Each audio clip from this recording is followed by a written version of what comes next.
الحمدللہ رب العالمین والصلاة والسلام علی سید المرسلین اما بعد فاعوذ باللہ من الشیطان الرجیم بسم اللہ الرحمن الرحیم۔ اب ان چیزوں کے بارے میں آج ہم مختصر سی وضاحت کریں گے کہ جو معتکف کے لیے ضروری ہوتی ہیں، پھر مسجد میں جا کر ایک دوسرے سے چیزیں مانگنے سے گریز کیا جائے۔ احتیاطاً جو ہم آج آپ کو چیزیں بتائیں گے وہ آپ اگر اپنے ساتھ لے جائیں گے تو انشاءاللہ شرمندگی سے بھی بچیں گے اور یہ بلا وجہ جو مانگنے کی عادت ہے اس سے بھی بچ جائیں گے۔ یاد رکھیے یہ جو پردہ لگا کر ایک باکس ٹائپ بنا کر جو بیٹھا جاتا ہے یہ کوئی ضروری نہیں ہے۔ اب یہ کس نیت سے لگانا چاہیے اب میں یہ آپ کو بتاتا ہوں۔ یکسوئی حاصل کرنے کے لیے اور اپنے سامان کی حفاظت کی نیت سے اگر آپ پردہ لگانا چاہیں تو پردہ لگا سکتے ہیں۔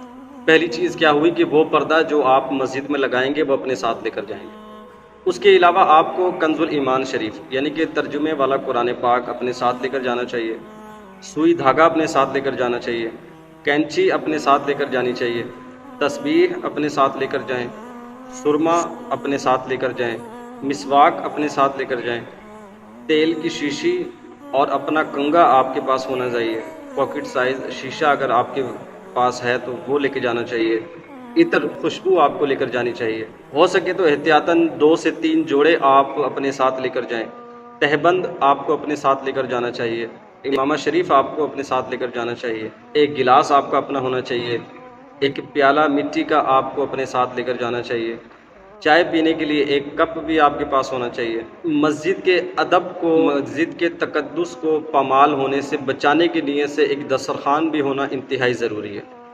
دانتوں کی خلال کے لیے تنکے وغیرہ اور مسواک تو ہم نے آپ کو بتائی ہے، اور ٹوتھ پیسٹ برش وغیرہ بھی ہونا چاہیے۔ نہانے والا سامان یعنی کہ تولیہ بھی آپ کے پاس اپنا ہونا چاہیے، صابن بھی اپنا ہونا چاہیے، اگر ہو سکے تو بالٹی وغیرہ ہے وہ بھی آپ اپنی لے کے جائیں تو یہ زیادہ بہتر ہے۔ ہاتھ والا رومال بھی آپ کا اپنا ہونا چاہیے، لکھنے کے لیے قلم اور ایک ڈائری بھی آپ کے پاس اپنی ہو، کوئی فروٹ وغیرہ اگر کوئی دوست احباب میں سے کہیں سے آ جائے تو اس کو کاٹنے کے لیے ایک چھری بھی آپ کے پاس اپنی ہو۔ فارغ اوقات میں مطالعے کے لیے اسلامی کتاب آپ کے پاس ہونا ضروری ہے۔ سونے کے لیے اگر چٹائی ہو جائے تو کیا ہی خوب ہے، لیکن یاد رکھیں کہ وہ چٹائی نہ ہو کہ جس کے بسا اوقات تنکے وغیرہ جھڑ رہے ہوتے ہیں تو پھر خادمین کو صفائی کرنے میں بڑی تنگی پیش آتی ہے۔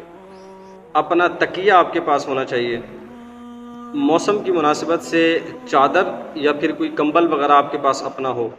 درد سر، نزلہ، بخار وغیرہ کے لیے مناسب سی کوئی دوائی آپ کے پاس موجود ہونی چاہیے، اور ان تمام چیزوں پر ہو سکے تو میرے پیر و مرشد فرماتے ہیں کہ کوئی نشانی آپ لگا لیں، کوئی چاند بنا لیں سب پر، یا آپ ستارہ وغیرہ کوئی اسٹار بنا لیں۔